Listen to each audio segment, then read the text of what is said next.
কোনো অপরাধীকে কোন রকম ছাড় দেওয়ার কোনো অবকাশ নেই। আমরা তাদেরকে সর্বোচ্চ শাস্তি যেন পায়, আইনের আওতায় যেভাবে আসে সেই চেষ্টায় আমরা করছি। এখানে যে কেউ কোনো অপরাধ করে পার পাবেন এই ধারণা যদি কেউ থাকেন ভুল করে থাকবেন। আমরা সর্বোচ্চ চেষ্টা করছি এবং সাম্প্রতিক যেসব ঘটনাগুলো ঘটেছে বেশিরভাগ ক্ষেত্রে কিন্তু আমরা লক্ষ্য উদ্ঘাটন করতে সক্ষম হয়েছি। ধন্যবাদ। এটা খুব গুরুত্ব দিয়ে তদন্ত করছি। এখানে ঘটনায় যে জড়িত থাকুক না কেন কাউকে বিন্দু মাত্র ছাড় দেওয়া হবে না। 26 মার্চ ভোর আনুমানিক 4:45টার দিকে ধানমন্ডির যে 8 নম্বর গলি 3 নম্বর বাসা, এই বাসাটা 6 তলা বিশিষ্ট একটা বাসা। এই বাসার স্বত্বাধিকারী বা মালিক হচ্ছেন এম.এ. হান্নান আজাদ। তো ওনার ছেলে যে আছে যে দায়ান আজাদ, ওনাকে তানভীর, তো ওনার হচ্ছে অলংকার নিকেতন নামে একটা প্রতিষ্ঠান আছে, স্বর্ণ অলংকারে ব্যবসা করেন এবং বসুন্ধরাতে একটা তাদের বড় দোকান আছে এবং তাদের ফ্যাক্টরি আছে তাঁতিবাজার, এবং তারা প্রসিদ্ধ স্বর্ণ ব্যবসায়ী। ইতিপূর্বে তাদের একটা এই গত জুলাই 24-এর শেষের দিকে তার দোকান থেকে কিন্তু প্রায় 7,500 ভরি স্বর্ণ চুরি হয়েছিল। এটার মামলা হয়েছিল তেজগাঁ থানায়। তো যাই হোক, এটা একটা ব্যাকগ্রাউন্ড আমি বললাম। এইটা প্রেক্ষিতে এই যে গত কালকে 26শে মার্চ একটা সংঘবদ্ধ ডাকাত চক্র, যারা মোটামুটি একটা অপারেশন পরিচালনার জন্য পুলিশ বা আইন শৃঙ্খলা বাহিনী যে ধরনের প্রিপারেশন নিয়ে যায় সেই ধরনের ফুল প্রিপারেশন তাদের ছিল। তাদের সাথে র্যাবের কোটি পরা এবং জ্যাকেট পরা অবস্থায় যেমন লোকজন ছিল, সাথে ছিল মিডিয়ার একবারে মাইক্রোফোন, জিটিভির মাইক্রোফোনের একটা ব্যবহার করা একজন সাংবাদিক ছিল, 2 জন ম্যাজিস্ট্রেট ছিল, এবং যারা সোর্স হিসেবে কাজ করে বা এই যে এখন সাধারণত দেখা যায় ছাত্রদের একটা প্রতিনিধি 5-6 জনের ছিল। তার মানে ফুল একটা কম্বিনেশন ছিল যে অপারেশন টিমে। তারা যখন 4:45টার দিকে ওই বাসায় যখন ঢুকতে যায় তখনই কিন্তু ওই বাসার যে সিকিউরিটি গার্ড আছে তাদেরকে প্রথমে ঢুকতে দেয় না, মানে নিষেধ বাধা প্রদান করে যে আপনারা সকাল পর্যন্ত ওয়েট করেন। কিন্তু তারা বলে যে না, আমরা ম্যাজিস্ট্রেট সহ আসছি, আমরা অপারেশন পরিচালনা করব। একটা পর্যায়ে কিন্তু তারা প্রাচীর টপকে ভিতরে ঢুকে ওই মেইন গেটটা খুলে দেয় এবং তাদের যে সিকিউরিটি গার্ড এবং কেয়ারটেকার যারা আছে তাদেরকে বেঁধে ফেলে। নিচতলায় ছিল এমএস সোর্সিং নামে একটা প্রতিষ্ঠান আছে, তাদের একটা অফিস। নিচতলা, 3 তলা এবং 4 তলা, এই 3টাই ছিল এমএস সোর্সিং। 2 তলাতে ছিল একটা আউটসোর্সিং একটা ফার্ম ছিল। আর 5 তলা এবং 6 তলাতে যে থাকতো মালিক নিজেই, তাদের ডুপ্লেক্স বাসা আছে। তাদের উদ্দেশ্য ছিল আসলে ডুপ্লেক্স বাসায়, কিন্তু তারা ডুপ্লেক্স বাসায় যাওয়ার আগে নিচে থেকে শুরু করছে এই যে কনসালটেন্সি ফার্ম এবং একটা এমএস আউটসোর্সিং। এইখান থেকে তারা একেবারে তছনছ করে ওখান থেকে মোটামুটি সব মিলে প্রায় 36 লক্ষ টাকার মতো তারা ওখান থেকে নিয়ে ফেলে, যেটা আমরা সিসি ক্যামেরাও দেখেছি, ফুটেজে দেখেছি। এরপরে তারা উপরেও যায়, উপরে একবারে 5 তলা এবং 6 তলা যেটা ডুপ্লেক্স বাসা ছিল।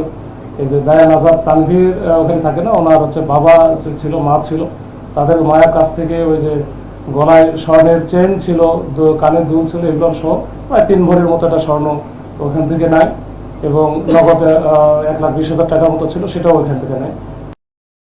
পরে ছিল হয়তো বা যে ওই বাসায় যেহেতু তারা অনেক বড় একটা স্বর্ণ অলংকারের ব্যবসায়ী, ওখানে প্রচুর স্বর্ণ পাবে, তো এগুলো একেবারে তছনছ করে ফেলে। হয়তো তাদের টার্গেটটা তারা পূরণ করতে পারে না। ইতিমধ্যে এই 10-15 মিনিটের মধ্যে কিন্তু 999-এ পুলিশের কাছে একটা ফোন আসে যে এখানে এই বাসায় ডাকাত পড়ছে। তখন পুলিশের যে টিমটা ছিল, পেট্রোল টিম, এই পেট্রোল টিম তাৎক্ষণিকভাবে রেসপন্স করে এবং তারা ওইখানে যখনই আসে তখন তো হচ্ছে পাশে যারা এই যে কনস্ট্রাকশন বিল্ডিং এর কাজ চলছিল, তখন তারাও বুঝতে পারে যে আসলে আমরা যা এতক্ষণ দেখছিলাম যে এটা হচ্ছে একটা অপারেশন পরিচালনা করতেছে র্যাবের পরিচয়ে, আসলে র্যাবের পরিচয় না, এটা তো ডাকাতি হচ্ছে।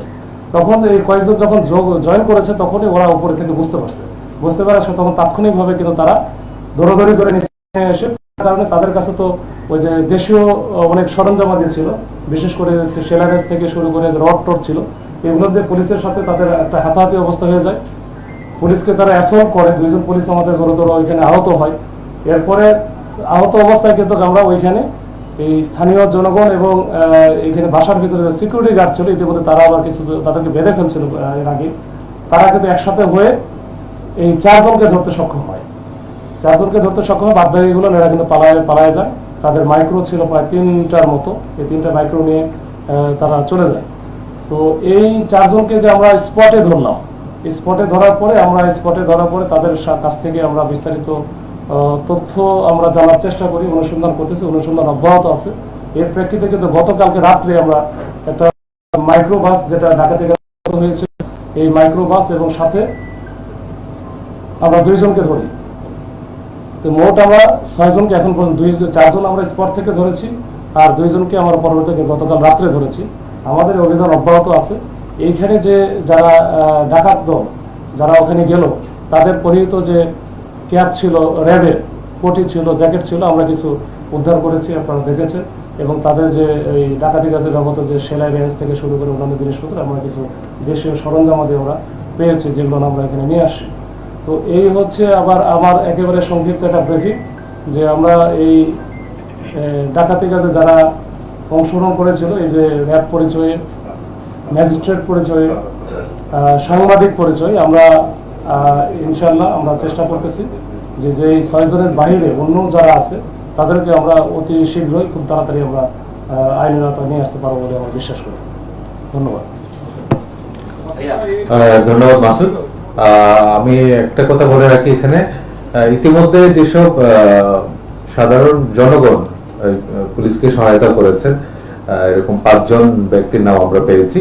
এই 5 জন ব্যক্তিকে কিন্তু তাদের যে সাহসিকতার জন্য আমাদের ডিএমপি কমিশনার জনাব শেখ মোহাম্মদ সাজ্জাদ আলী ডিসি স্যার তাদের জন্য প্রত্যেককে 5,000 টাকা করে পুরস্কারের ঘোষণা দিয়েছেন এবং তাদেরকে অক্সিলারি পুলিশ অফিসার হিসেবে নিয়োগ প্রদানের ঘোষণা দিয়েছেন। এই বিষয়টা আপনাদের অবগত করে রাখলাম।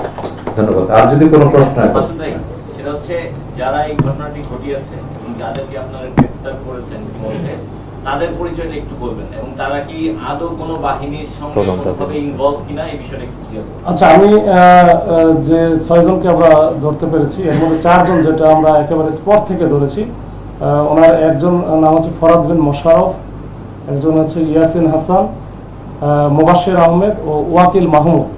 এদের প্রত্যেকের যেমন ফরাদ বিন মোশাররফ, ওনার বাড়ি হচ্ছে গাইবান্ধা।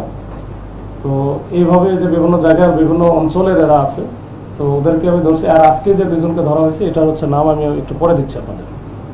তো এই যে যাদেরকে আমরা অলরেডি ধরেছি এবং আরো সব মিলে 6 জনকে ধরা হবে। এই 6 জনের ব্যাপারে যেহেতু আমাদের এই বিষয়টা একেবারে তদন্তাধীনে আসছে এবং এটা অনেক বড় বিষয়, এখানে প্রায় 25 থেকে 30 জনের মতো একটা টিম কাজ করেছে।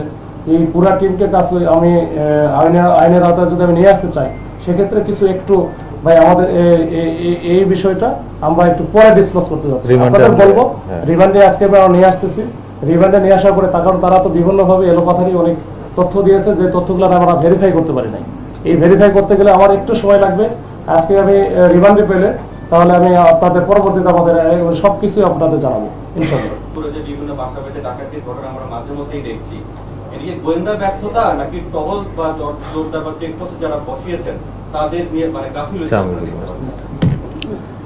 ধন্যবাদ। আপনি যে প্রশ্নটা করেছেন, আপনারা জানেন পবিত্র মাহে রমজান এবং সামনে যে পবিত্র ঈদ উল ফিতর রয়েছে, এই উপলক্ষে ডিএমপি কর্তৃক বিস্তারিত নিরাপত্তা পরিকল্পনা হাতে নেওয়া হয়েছে। আমাদের যে নিরাপত্তা পরিকল্পনা, তার মধ্যে কিন্তু অন্যতম গুরুত্বপূর্ণ হচ্ছে যে সমগ্র মহানগর এলাকা জুড়ে টহল কার্যক্রম জোরদার করা এবং বিভিন্ন কৌশলগত এবং গুরুত্বপূর্ণ স্থানগুলোতে তল্লাশি চৌকি স্থাপন করা। এর বাইরে গোয়েন্দা নজরদারি তো আছে। এই ভেতরে 2-1টা ঘটনা যেটা ঘটছে, ঘটনাগুলো কিন্তু সাথে সাথে কিন্তু আমরা আরো ওষুধ কারণে সক্ষম হচ্ছি। তো আমরা এই একটা মেসেজ অন্তত সবাইকে দিতে চাই, কেউ যদি পুলিশের কাজ যেটা তার দুর্বলতা মনে করেন, এখানে কত সৌতিল্য আমাদের নেই। আমরা সর্বোচ্চ আন্তরিকতা এবং পেশাদারিত্ব দিয়ে কাজ করছি। এখানে যে কেউ কোনো অপরাধ করে পার পাবেন, এই ধারণা যদি কেউ থাকেন, ভুল করে থাকবেন। আমরা সর্বোচ্চ চেষ্টা করছি এবং সাম্প্রতিক যেসব ঘটনাগুলো ঘটেছে বেশিরভাগ ক্ষেত্রে কিন্তু আমরা রহস্য উদ্ঘাটন করতে সক্ষম হয়েছি। ধন্যবাদ।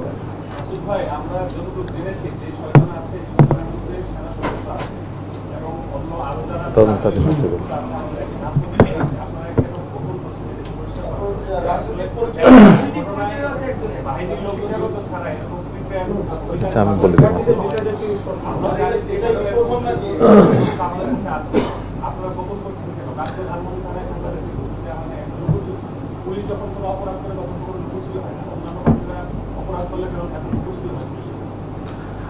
আচ্ছা, বিষয়টা নিয়ে আলোচনা হয়েছে এখানে। আমরা এখনো তাদেরকে আসলে কোর্টে পাঠানো হয়েছে, তাদেরকে রিমান্ডে এনে বিস্তারিত তাদের তথ্য এবং পূর্বের যে পরিচয় বিভিন্ন কোনো কিছু থাকলে সেটা আমরা নিশ্চিত হতে পারবো, তারপরে আমরা হয়তো আপনাদের বলতে পারবো।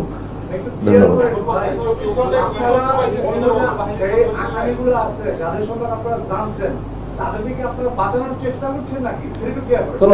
না, এখানে আসলে কোনো অপরাধীকে কোনো রকম ছাড় দেওয়ার কোনো অবকাশ নেই। আমরা তাদেরকে সর্বোচ্চ শাস্তি যেন পাই, আইনের আওতায় যেভাবে আসে সেই চেষ্টায় আমরা করছি। ধন্যবাদ সবাইকে।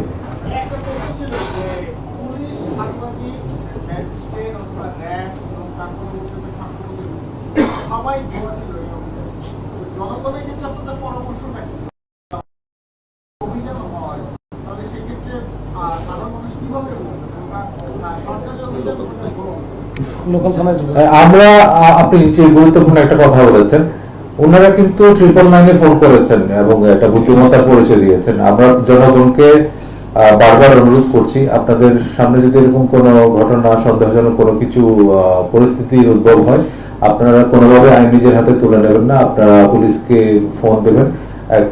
নিকটবর্তী পুলিশ স্টেশনে হলে খুবই ভালো হয়, অথবা 999-এ ফোন দিলে আমরা দ্রুততম সময়ের ভিতরে ব্যবস্থা নিব। ধন্যবাদ সবাইকে। আসসালামু আলাইকুম। আজকে আকর্ষণ দিচ্ছি না, সামনে পবিত্র ঈদ উল ফিতর আছে। আমি সবাইকে ঈদ উল ফিতরের আগাম শুভেচ্ছা জানাচ্ছি। জি, একটা ছবি ভাইরাল হয়েছে, সেটা হচ্ছে যে একটা ছেলে নর্থ সাউথে পড়ে, নর্থ সাউথ ইউনিভার্সিটিতে, সে এই দলের মধ্যে ছিল এবং সে সাবেক ছাত্রলীগের রাজনীতির সঙ্গে জড়িত। তাহলে আপনারা কেন লুকাচ্ছেন এটা?